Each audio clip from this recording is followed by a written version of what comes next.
Health and hygiene کے programme تھے، اس کے بعد ڈرامہ تھا، اس کے بعد سیریل تھے، بس میں خواتین تھا، اس کے بعد اسپورٹس کے پروگرام تھے، اور بھی ایسے جو بھی جنرل پروگرام ہو سکتے تھے. عیدین کے موقع پہ مخصوص وہ ہوتے تھے. مجاہدین آزادی جنہوں نے ملک کی آزادی کے لیے بہت اپنی قربانیاں دی، ان کے اوپر ہم فیچرز کرواتے تھے. تو ایک پورا ہم نے جو ہے اس مطلب ایک ہندوستان کو ہم نے اس کی تہذیب کو اور اس کے کلچر کو ہم نے کور کرنے کی کوشش کی تھی سبرنگ کے ذریعے. یعنی یہ کہا جا سکتا ہے کہ زندگی کا ایسا کوئی گوشہ نہیں تھا جس میں سبرنگ کو نہ سمیٹا گیا ہو. بالکل. یہ پروگرام پچھلے کتنے سال سے چل رہا تھا، اور اب چونکہ مراٹھواڑہ ریجنل سینٹر سے اس کو بند کر دیا گیا ہے یا اس کی نشریات اب دلی سے ہوگی، تو اس کا مقامی فنکاروں پر کتنا اثر پڑے دیکھیے، گا؟ دلی سے کوئی بھی شخص جو وہاں بیٹھ کے پروگرام کر رہا ہے، اس کو کیا پتہ چلے گا کہ آزاد کالج میں ایک لڑکا ہے جو سائنس پر بہت اچھی طرح بول سکتا ہے؟ اس کو کیسے پتہ چلے گا؟ یا اس کو کیا معلوم کہ یہاں جو بچے اسپورٹس میں حصہ لے رہے ہیں وہ لوکل اور ہوتے ہوئے وہ اسٹیٹ اور اس پہ بھی کھیل رہے ہیں؟ کیسے پتہ چلے گا ان کو؟ یہ تو لوکل ٹیلنٹ کو لوکل کے ہی لوگ ہیں تو ڈھونڈ کے لاتے تھے اور ان سے انٹرویو کرتے تھے، ہے نا. دلی سے اردو پروگرام ضرور ہوگا، اردو پروگرام کو بند نہیں کریں گے دلی سے، وہ تو ہوگا، لیکن مختلف علاقوں سے جو اردو پروگرام ہوتے تھے وہاں کے بسنے والوں کے لیے کیا موقع ہے، وہاں کے نوجوانوں کو کیا موقع ہے، یہاں کے جو سنگرز ہیں ان کو کیا موقع ملے گا، یہاں کے جو غزل گائک ہیں ان کو کیا موقع ملے گا، یہاں کے جو فیچر رائٹرز ہیں ان کو کیا موقع ملے گا، یہاں کے افسانہ نگاروں کو کون بلائے گا، یہاں کے وہ جو شعراء جو تعلقہ پلیسر اس میں چھوٹے چھوٹے شعراء ہیں لیکن شاعری کرتے ایک زمانے سے کرتے ہیں، ان کے پاس فنی غلطی نہ صحیح بہت بڑا شعر نہ کہتے ہو لیکن فنی غلطی تو نہیں ہوتی تھی، ان کو کون بلائے گا؟ ان کا تو سراسر نقصان ہے یہ. اور وہ خواتین جو یہاں پر ہے جو بس میں خواتین میں حصہ لیتی تھی، عورتوں کے پروگرام میں حصہ لیتی تھی، مختلف مسائل پہ گفتگو کرتی تھی، تو وہ مسائل وہاں تک کیسے پہنچیں گے؟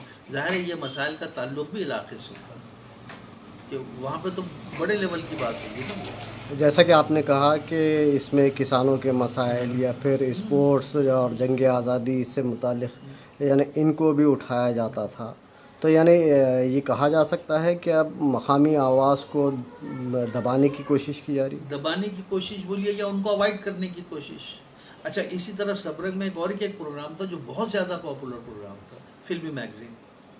اس میں ہم نے مطلب ہر وہ میوزک ڈائریکٹر ہے اس پر پورا گھنٹہ کام، اس نے کیسا آیا، کیا کیا اس نے دیا، اداکاروں پہ پروگرام، ڈائریکٹرز پہ پروگرام. ہر مہینے ہم ایک پروگرام کرتے تھے اور ہمارا پروگرام بہت پاپولر تھا.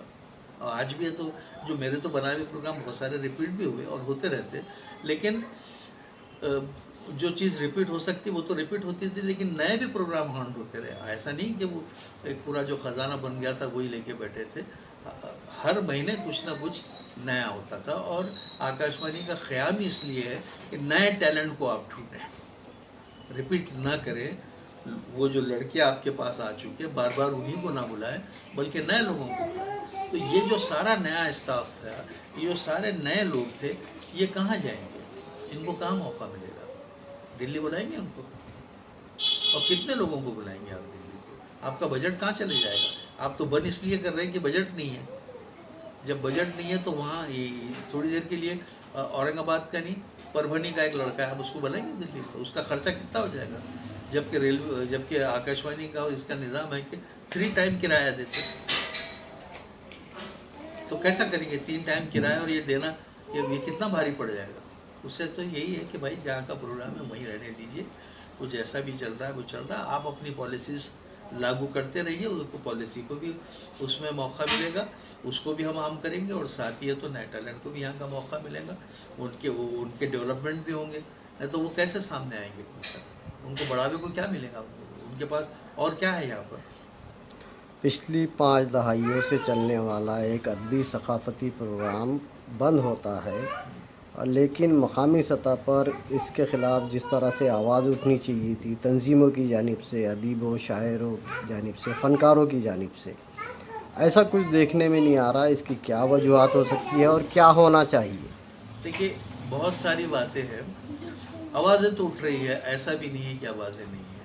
میں نے فیس بک پہ کئی لوگوں کو دیکھا اس کے اوپر، چھوٹے موٹے جو ہے اخبارات میں لوگوں نے اس کو بیانات کیے، مراٹھی اخبار میں، انگلش اخبار میں لوگ دے ہی رہے ہیں. لیکن سوال یہی ہے کہ پکچر صاف نہیں ہے.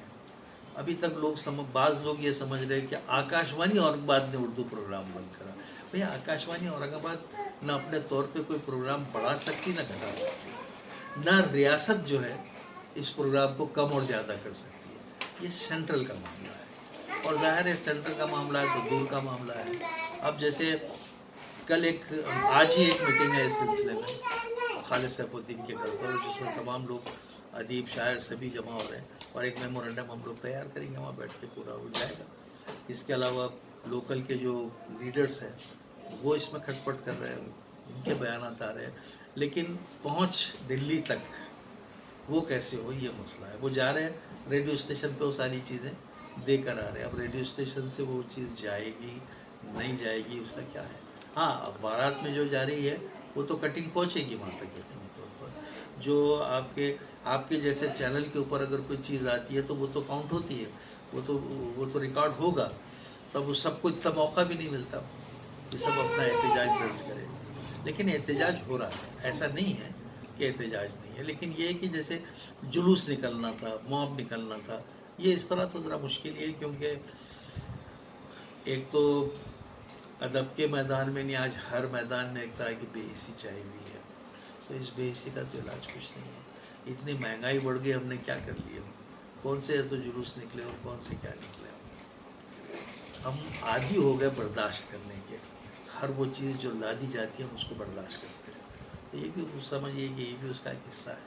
لیکن جن کے پاس ذرا سا بھی ذہن ہے، جو ذرا سا سوچ سکتے ہیں اپنی زبان کے بارے میں، اپنی زبان کی افادیت کے بارے میں، اپنی زبان کی شیرینی کے بارے میں، اپنے زبان سے دوسری قوموں کو بھی ہونے والے فائدے کے بارے میں، وہ یقینی طور پہ آواز اٹھائیں گے، وہ بولیں گے، وہ آواز سامنے بھی آئے گی.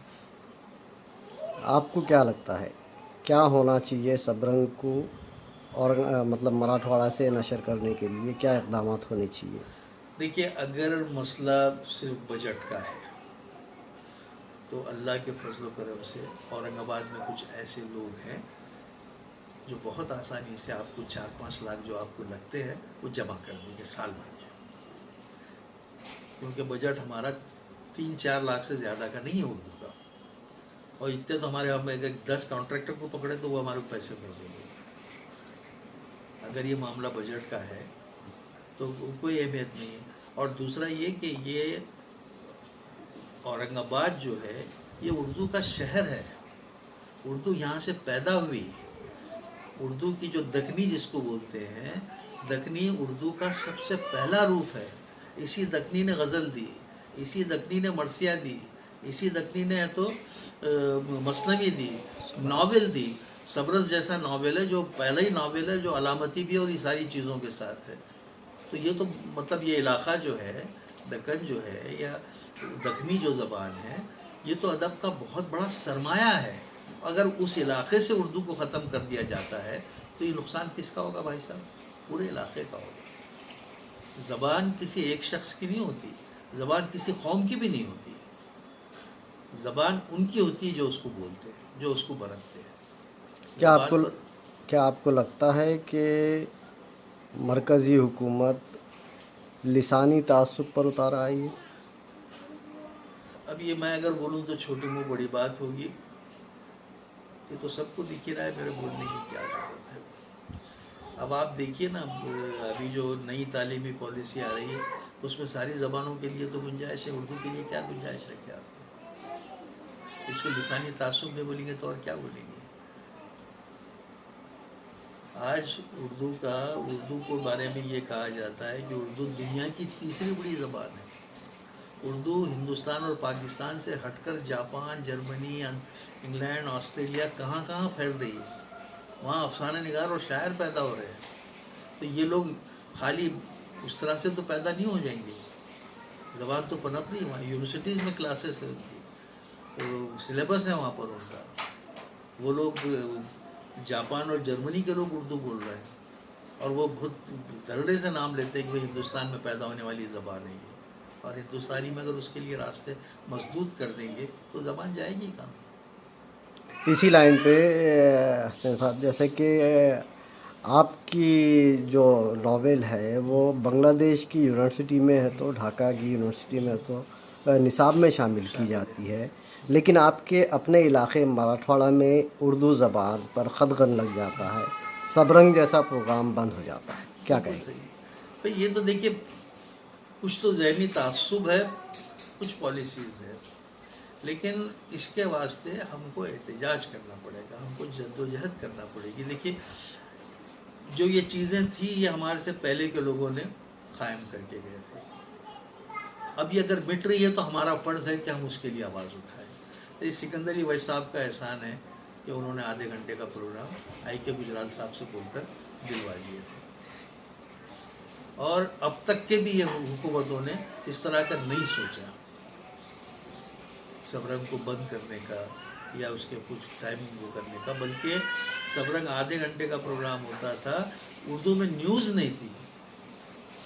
اس وقت کی حکومت کے سمجھ میں آیا کہ علاقائی نیوز بھی اردو میں جانا چاہیے، چنانچہ علاقائی نیوز بھی شروع کی گئی. تو اب یہ کیوں ایسا ہو رہا پتہ نہیں ہے. کیا اردو کی شیرینی کم ہو گئی یا اردو بالکل غیر ضروری زبان ہو گئی؟ آپ سنسکرت کا پروگرام کرتے ہیں، سنسکرت کی نیوز لگاتے ہیں، کتنے لوگ سنسکرت جانتے ہیں؟ وہ کیوں نہیں بند کرتے آپ؟ اور اگر بند کرنا ہی ہے بجٹ کی وجہ سے تو جس لینگویج کا پروگرام دن بھر چلتا ہے اس میں سے کوئی آدھا گھنٹہ کم کر دیجیے اور اس میں اردو کو رہنے دیجیے گا. اگر آپ بجٹ کے واسطے کریں تو کسی ایک زبان کو ختم کر دیں گے، آپ اس کے زبان کے پروگرام ختم کر دیں گے. یہ تو انصاف نہیں ہے، یہ تو دستوری حق ہے نا بھائی. آپ کو زبان بولنے کا، زبان لکھنے کا، زبان پڑھنے کا، زبان میں پنپنے کا، زبان کو پڑھانے کا ہے نا، دستوری حق ہے نا. یہ تو یہ بھی دستوری حق ہے.